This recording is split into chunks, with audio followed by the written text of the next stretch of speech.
Hey everybody, I hope everybody's well. Um, let's see, it's a beautiful day outside today. It is, oh people, it's 4:20. It's 4:20. Um, Hope everybody's okay. I'm doing okay. We're going to talk about Mia's poems today for her presentation. Just let you know, we've got 2 weeks left in the semester as of today. I believe that's correct. Chatbook. Um, if you make sure you've done your student presentation, chatbook, uh, two poems for workshop if you have not turned those in. Well, don't even say that because at this point in time, I don't know. Maybe just go ahead and send me the two poems for workshop if you haven't. And packet number 4, those are the things you need to have done. I hope you're able to do that. Let me know if you have problems or questions or if there's any way that I can help you with any of that stuff, and I will be happy to try to do so. Um, mm, Let us talk about Mia's poems today, the ones that she picked for us. So, everyone, we're going to page 829. 829. This is a poem by John Ashbery, um, who, if you don't know, is one of the, I would say, most influential writers of the past 40, 50 years, maybe even longer than that. I'm not exactly sure. Somebody, though, who has won, all of the big prizes and all of that, uh, just recently died. Um, but at any rate, he was old and etc. So, we on page 829 are going to look at the poem "The History of My Life." The history of my life. Once upon a time, there were two brothers. Then there was only one, myself. I grew up fast before learning to drive, even. There was I, a stinking adult. I thought of developing interest someone might take an interest in. No soap. I became very weepy for what had seemed like the pleasant early years. As I aged increasingly, I also grew more charitable with regard to my thoughts and ideas, thinking them at least as good as the next man's. Then a great devouring cloud came and loitered on the horizon, drinking it up for what seemed like months or years. All right, some pretty cool stuff in there. Let's see what Mia has to say about it. The history of my life I chose because I found myself drawn to how personal it is. Sometimes poems are focused on a single memory or a moment or a scene. Wait, hold on just a second. Am I missing something there? Yeah, I believe I am. Let me try that again. Um, Sometimes poems are focused on a single memory or a moment or a scene of nature, but less often, sometimes as broad as a series of moments over time. This subtle inclusion of voice also stands out to me, and I like how there's a strong character established. Yeah, okay, so a strong character established. Because we've got somebody speaking to us in the first person here, and making relatively straightforward statements. Um, we learn a lot about them as a character, though. They explain a lot in a relatively short amount of time. Let's just go through this quickly. Once upon a time, there were two brothers. Then there was only one, myself. So that's an interesting thing. I suppose, you could say literally, maybe there were two brothers and one of them died and it was only left with himself. I think maybe another way of looking at it is that maybe at one point in time, well, everybody has their sort of shadow self, their inside person as opposed to their outside person, or I don't know. There were a lot of different ways of thinking about that. But the idea that at one point in time we felt like two, and then maybe at one point in time we grow, and then there was only one myself. I'm not sure, right? It's fun. I like it. It makes me think of sibling rivalry. If you look back in the Bible and all of that stuff, you see a lot of sibling rivalry, particularly between brothers, where one kills the other. And right, of course, Cain and Abel, and we've got Jacob and Esau, and we've got Joseph and his brothers, and it goes on and on. And this is, of course, true in other stuff too. But at any rate, okay. I grew up fast before learning to drive, even. Oh, so before learning to drive, and let's say he learned to drive when he was 16. So there he is, as he says, there was I, a stinking adult. So he had become an adult before even learning to drive, right? Some of us age more quickly than others. Um, I thought of developing interests someone might take an interest in. No soap. And no soap is, of course, a sort of older expression for, like, um, no chance or didn't happen, right? No. Um, and so I thought of developing interests someone might take an interest in, as we all do, right? When we're younger, we want attention coming to us. Well, we want that when we're older, too. Uh, but certainly when we're younger, we're looking for that. But most of us aren't exceptional at, I want to say, anything when we're young. Most of us are just developing and growing, and like developing, growing normal people. Um, we don't attract tons and tons of attention. I became very weepy for what had seemed like the pleasant early years. So as soon as he begins to feel like an adult, he becomes nostalgic for the past. And that certainly makes sense because I know when I was a kid, life didn't feel so great. And now that I'm older, I look back and I think, oh boy, life was so great as a kid. Well, when did that change? When did I go from being a kid who life was great to being a person who looks back on being a kid?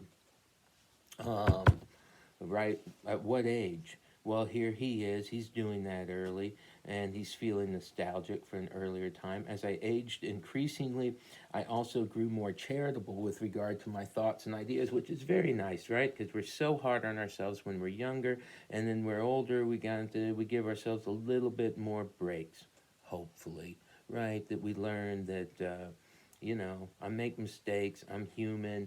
Um, you know, Again, with those things can be so embarrassing and hard when you're young, but maybe when you're older it becomes a little bit easier. I grew more charitable with regard to my thoughts and ideas, thinking them at least as good as the next man's, right? So he builds up the confidence to say, hey, listen, um, my ideas are, they're as good as your ideas, which is certainly the case. Then the great devouring cloud came and loitered on the horizon. So, up until this point in the poem, we've had virtually no imagery. We've had somebody talking to us. Here at the very end, all of a sudden, then a great devouring cloud came and loitered on the horizon, which is interesting verb, right? I don't know about you, but I haven't thought about clouds loitering, drinking it up for what seemed like months or years. So then a great devouring cloud came and loitered on the horizon, drinking it up for it. And so I assume that means that the cloud was drinking up the horizon for what seemed like months or years. And so we have that image at the end of this poem. And so then the question is maybe sort of what to do with that image. And I'll let you decide what you should do with that image. It's a beautiful image. Then a devouring cloud came and loitered on the horizon, drinking it up for what seemed like months or years. I suppose it could be the cloud drinking up the horizon, but it could also be the person watching the cloud and drinking that up for what seems like months or years. How that image applies to the rest of the poem, again, you know what I mean? I'll just let you figure that out. Oh, and so beautiful poem. I like this poem a lot. Let's move on to 1052. 1052. Uh, 1052 is a poem by a person. It's called The Red Hat. 1052. This is by. Hold on a second, people. Oh, yeah, sorry. Rachel Hodis. I'm not exactly sure how you pronounce that name. I don't know her. But at any rate, um, we've got this poem here called The Red Hat. And so let's read that. And I'm sorry, I'm just reading the bio too. She said in an interview, she likened the self to a park through which one meanders, always getting home for supper. Always getting home for supper. I guess I would say, well, maybe sometimes getting home for supper. All right, so great. The Red Hat, here we go. It started before Christmas. Now our son officially walks to school alone. Semi alone, it's accurate to say. I or his father track him on the way. He walks up on the east side of the West End. He walks up on the east side of West End, we on the west side. Glances can extend and do across the street, not eye contact. Already ties are feeling and not fact. Strauss Park is where these parallel paths part. He goes alone from there. The watcher's heart stretches, elastic in its love and fear, toward him as we see him disappear, striding briskly. Where 2 weeks ago, holding in hand, he dawdled, dreamy, slow. He now is hustled forward by the pull of something far more powerful than school. The mornings we turn back to are no more than 40 minutes longer than before, but they feel vastly different, flimsy, strange, wavering in the eddies of this change. Empty, unanchored, perilously light, since the red hat vanished from our sight. Okay, people, this is a lot of fun. Obviously, the sentiment involved is something I can identify with as a parent, etc. You can probably understand it relatively easy as well. But then also, too, the fun part of this poem is the fact that it's in rhyming couplets. But though she does such a good job of changing the rhythm of the poem, using enjambment in the middle of the lines with periods and commas, etc. Not putting punctuation at the end of every line and putting different punctuation at the end of lines. She's got a semicolon, she's got a colon, she's got a period, she's got a comma. Um, she does it so well that I can almost read the whole poem without even noticing that it's rhyming, which to me is like, now we're doing some beautiful rhyming. Because it's there if we need it, but it doesn't have to be there. At any rate, the red hat. And so, right, and we get this relatively simple idea. It started before Christmas. So sometimes before Christmas, now our son officially walks to school alone. So, or semi alone, right? Because they follow him or someone follows him on the other side of the street for up until they get to this point, and then they have to split off, and then the son goes off his direction, and I suppose they turn around and they come back home. The mornings we turn back to are no more than 40 minutes longer than before, which I assume means because we don't have to take him all the way to school, right? You get back home, and all of a sudden you got an extra 40 minutes, which as a parent can be a really great thing. On the other hand, when your kids just first start going to school, that empty time and empty space seems strange. And so you know. And that continues, I suppose. When my kids are in track, or let's say doing sports, and they're gone, um, I have more time to myself. As my kids get older, they spend more time in their room. I have more time to myself, and that's beautiful. But it also makes me nostalgic, because that extra time is an indication that they no longer need me for that time. Um, and so they watch until he's gone, and then he's got the red hat, and we see the red hat vanish from our sight.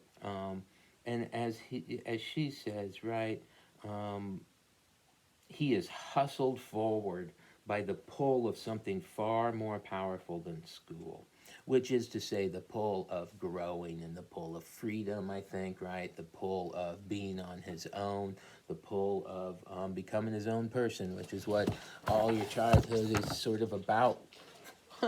Maybe all of your life is sort of about that. Let's see here. Beautiful poems. Let's write a poem real quick. Let's see here. Mia has a poem assignment for us here. Excuse me, people. Um, and she says, writing exercise, write a poem about a specific character in mind, and or include a strong, unique voice in the poem. Okay, good. So either write about a specific character in mind, right? So you're going to write about your, well, like in the last poem, maybe your son, or someone picks somebody, or for that matter, make somebody up. Write a poem about a specific character in mind. So you could just make up a character in your mind and you write about that, and or include strong, unique voice in your poem. Strong, unique voice in your poem. So, people, let's write a poem. Obviously, this is the exercise. If you end up writing about something else, well, hell, that's okay too.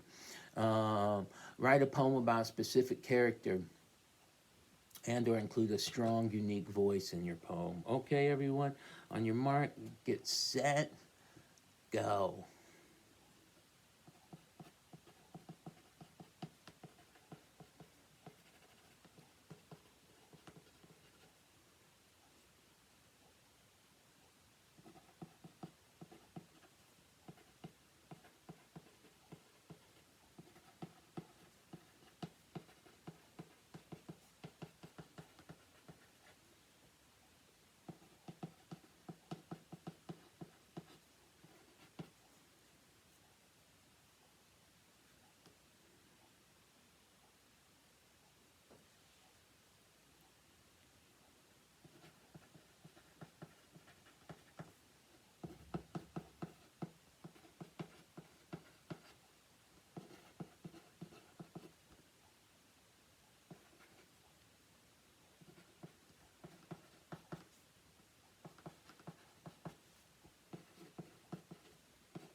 Well, okay, everyone.